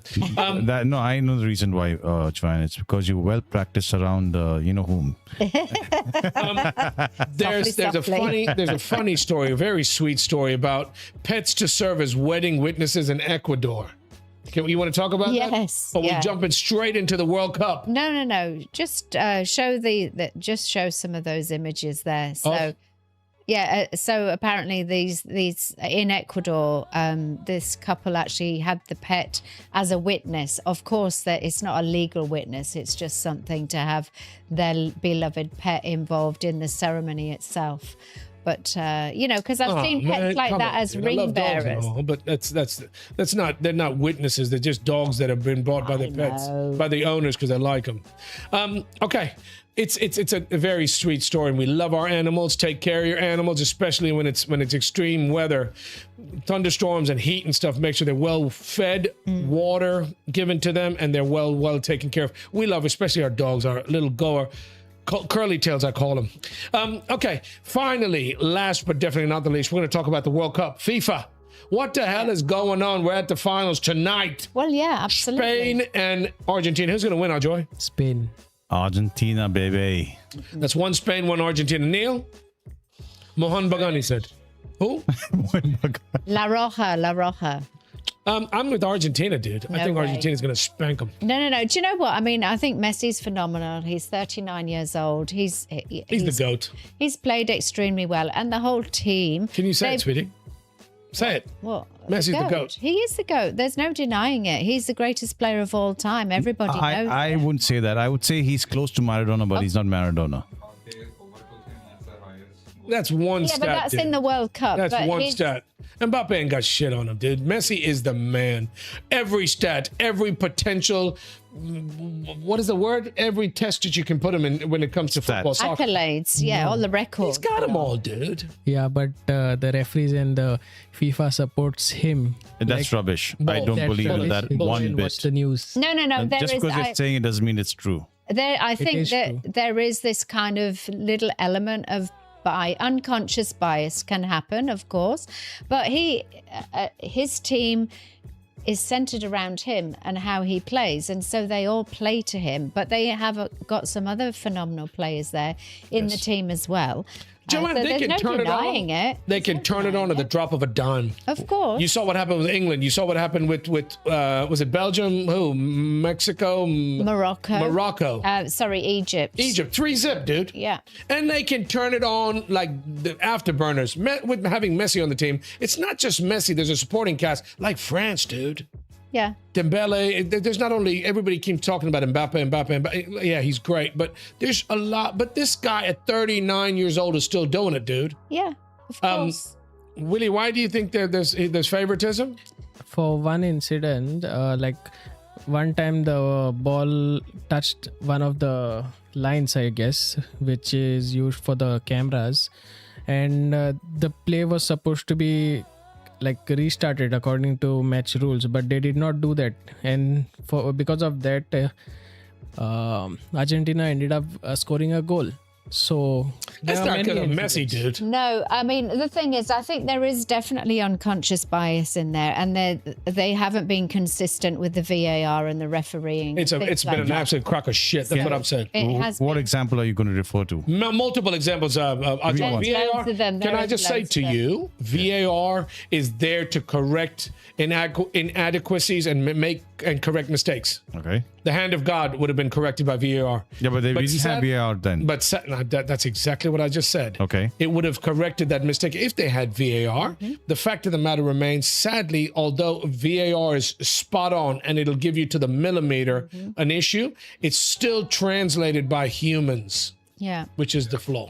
I think especially the most important VAR moment that we had, which is between Argentina and Egypt, they were spot on in that one. It was not wrong, and But there's not, because it wasn't consistent. It's not the ruling consistent. wasn't consistent. And he's That's a the dumbass. issue. The That's the Fiorentina, whatever his name is. I'm and not a fan. I have proof to back my point. Wherein, listen, okay, they disallowed that Egypt goal. What are you talking about? Listen What's to specific? me. Yeah, I'm telling you, they disallowed that Egypt goal because of a foul that was committed on an Argentine player, and they said it was two-way back. Go back through the initial qualifiers where it involved Argentina and Messi scored a goal, and it was a much longer duration. They disallowed that goal because of the very same reason. What rubbish? Well, you should have Proof is brought proof, this baby. up before and What given us the rubbish. article and we could have debated it. I'll show it to you. I've actually showed it to I don't you. want to talk about it. And listen, VAR is you're only as good as a guy that's actually going to translate what the VAR is showing you. I agree with you. There has to be a limit. You can't have a guy. I watched it the other night. What match were we watching, sweetie? Where the linesman, like literally 10 seconds after the play, would raise his hand for an offside. I think that was Norway. They usually do that. Though. It's crazy, Ajoy, but it can't be that long. It can't be that long. There has to be a time limit. If you've committed a crime, if you've done something wrong, you've a foul, whatever the case may be, there's got to be, I mean, he's human. It can't be every time. This dude, every time there was an offside, it took him so many seconds to, like, not 1 or 2 or 3 or 5. This was like 10 seconds later, dude. Yeah. I'm not a big fan of your who's your FIFA goddamn president. He needs to go. Gianni Infantino. They've just re-elected him. Well, they haven't re-elected him. Apparently, in September, they reckon he's going to go forward. But before you move on to that, just look at that article, the winners and losers. Just have a quick scroll through that. I really recommend people having a look at this article because obviously FIFA has won massively because it's just been a huge revenue generating opportunity for them because it's been the biggest ever World Cup with the most amount of teams that were actually participating. There was a meeting yesterday, I believe, in New York. They weren't voting for him, but they were talking about the finances. And obviously a lot of those finances will then be filtered down into the local associations. So I think maybe there's only 14 associations that haven't come out in absolute support of him at this point. Can I say to you? But UEFA, sorry, let me just say UEFA is still wanting to complain very specifically about how he's been handling FIFA. I'm not a fan of his. I don't like him at all. I think he's bad for the World Cup. The image, it's for humans. Anybody who loves passionate about football, they should be able to watch it. And he's commercialized it. Can I also say something in his favor that? Not in his favor specifically, but in the World Cup. Ajoy, do you know that every team competing from the 48 teams, every team gets money, millions? Of course they do. I didn't know that. Yep. Yeah. So depending on where you end up, so for qualifying, you get a couple million. For the group of 16 to the group of 4 to the group of the winner, and all the money does get to these people. Yeah. The money does get to the players, and that's awesome because they generate a lot of revenue. Another positive is it generates a lot of revenue for the actual communities where they hold the World Cup, the countries and communities, Joe. Go back to this article. This is what I'm saying is they're saying that the winner is FIFA's one of the winners because all of the revenue they've Obviously. earned. The fans are losers because of the fact that they've had great experiences, but it's cost them an absolute But that's my problem. fortune. It shouldn't be that expensive to watch. Yes, it's expensive, but not this kind of expensive. Yeah. And he's making it on both ends. On Yeah. the seller of the tickets and the buyers of the tickets, they get a Absolutely. piece of the pie. It's been extortionate. The broadcasters and the sponsors, they've won out from there. David Beckham, because obviously he's got his MLA team, and he's been very heavily involved, and obviously he's a great football fan, so that's what's really important.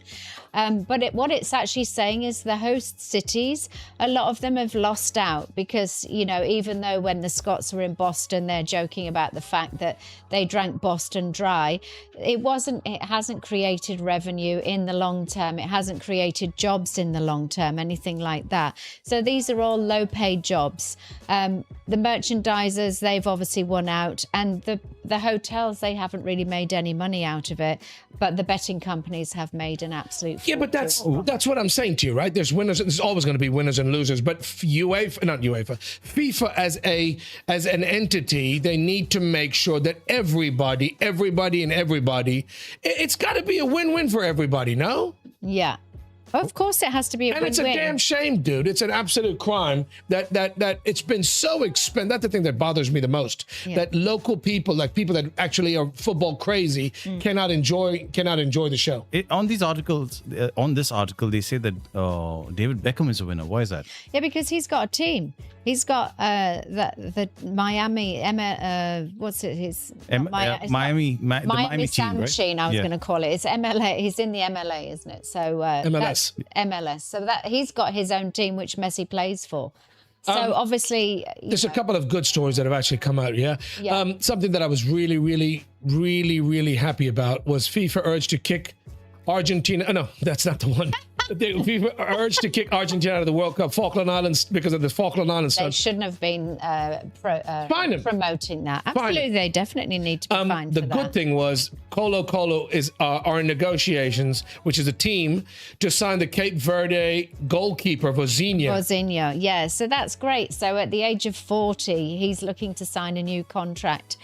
Is it in Chile? Chile. Yeah, so that's fabulous for him because his profile and his star is still in the ascendancy, which is phenomenal. But also Mbappé. No, not yet. We'll get to that last. Okay. Jude Bellingham shares a handwritten letter after the England's World Cup exit. Yeah, so basically they were just so heartbroken and he was so completely lost for words. So there's this poem. It's not his poem. He didn't write it, but one of the drivers that's been driving the team around, he'd actually given him this handwritten note about how the lions roar, and it's just a really lovely poem. So that's how a lot of the teams were feeling. And yesterday, obviously, there was the bronze medal match, which nobody really wanted to play, but it was against France. It was a good match. It was quite It entertaining. was France and 10 England. goals. Yeah.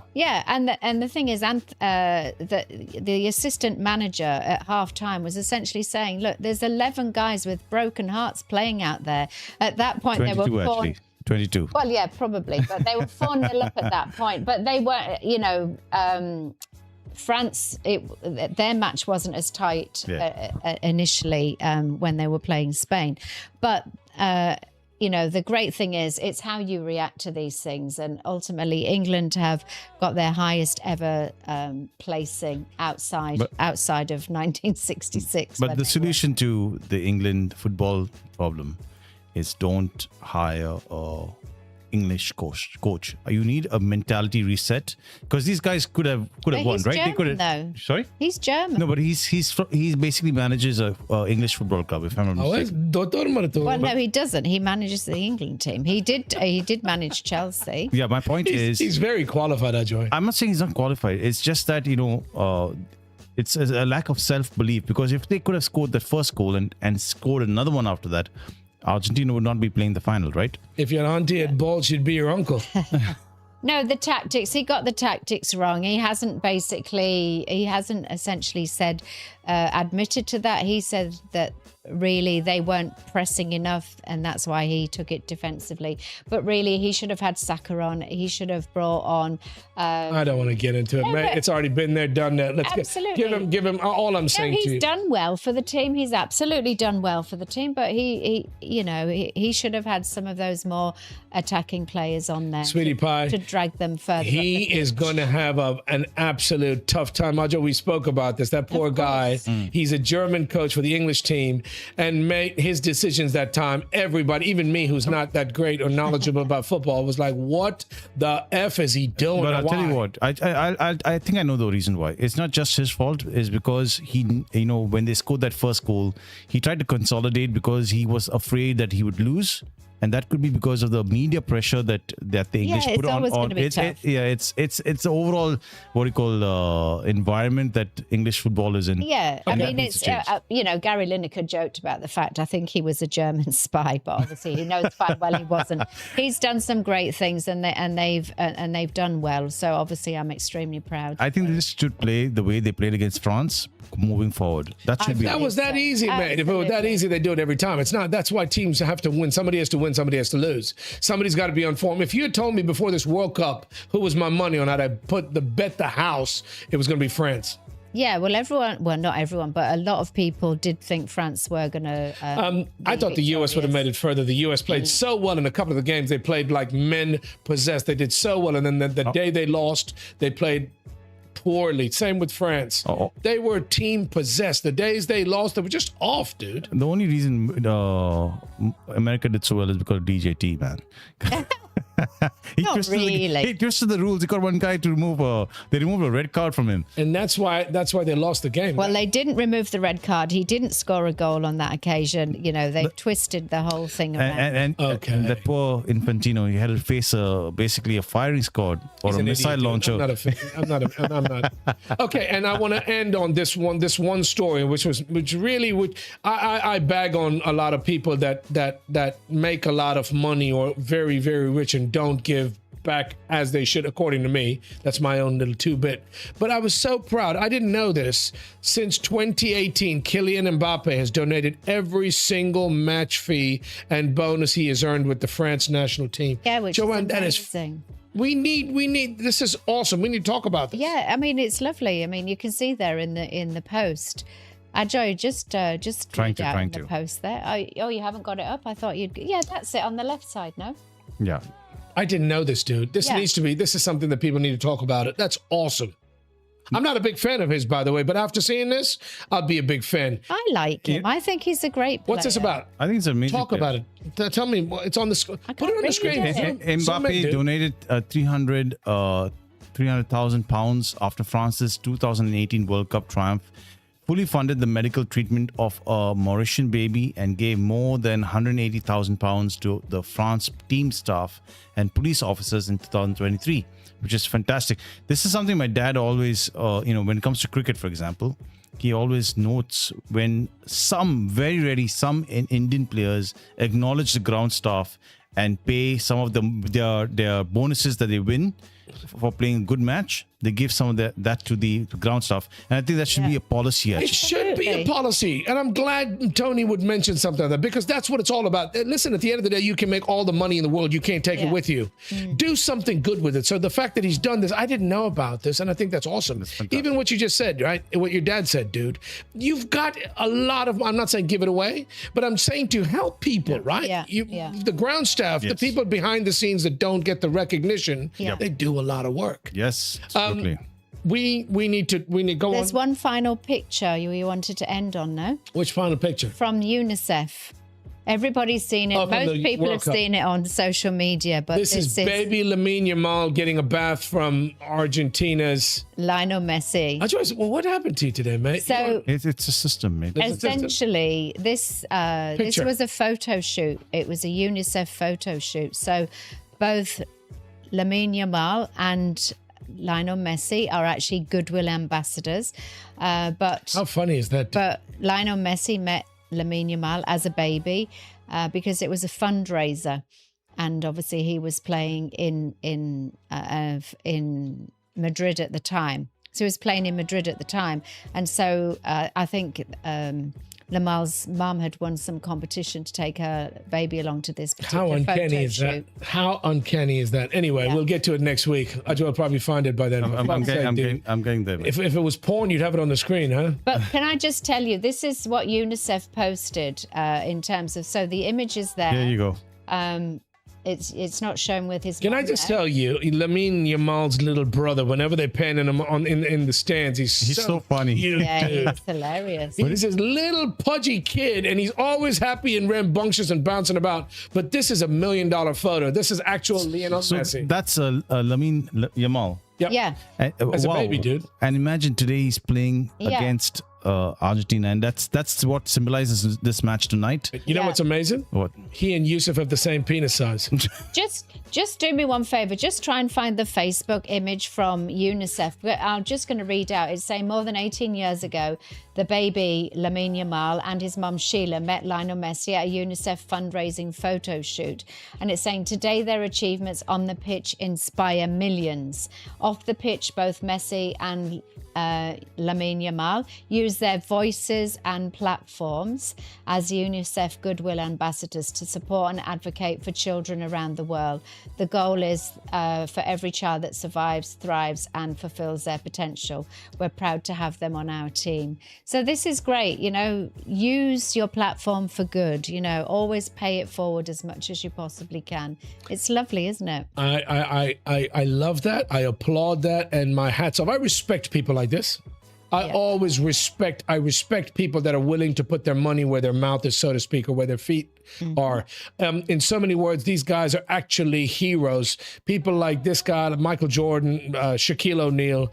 Dude, you don't realize how good-hearted these people are and what they do. I'd have never known this about Kylian, by the way.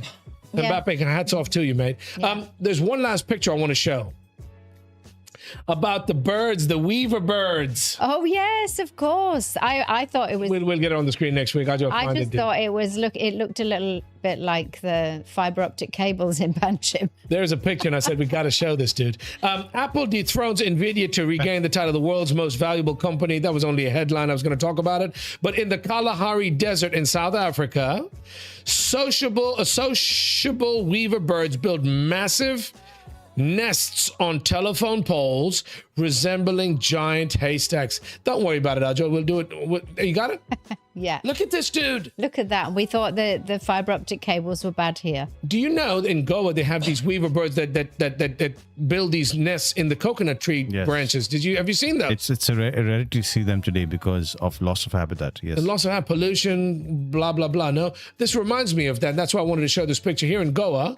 Back in the day, Joanne, and all our coconut tree leaves along the Para to Saligaon Road, you'd have loads of these weaver birds. They look like big. They look like beautiful. A music note hanging from the trees. And that's what this reminded me of. Yeah. These are weaver birds, and that is massive. But you know what? That's also a massive, that's also a huge security, safety Health issue. And safety issue. Yeah, because that could cause a fire. Ladies and gentlemen, thank you for joining us. That has brought us to the end. It was happy birthday to your brother.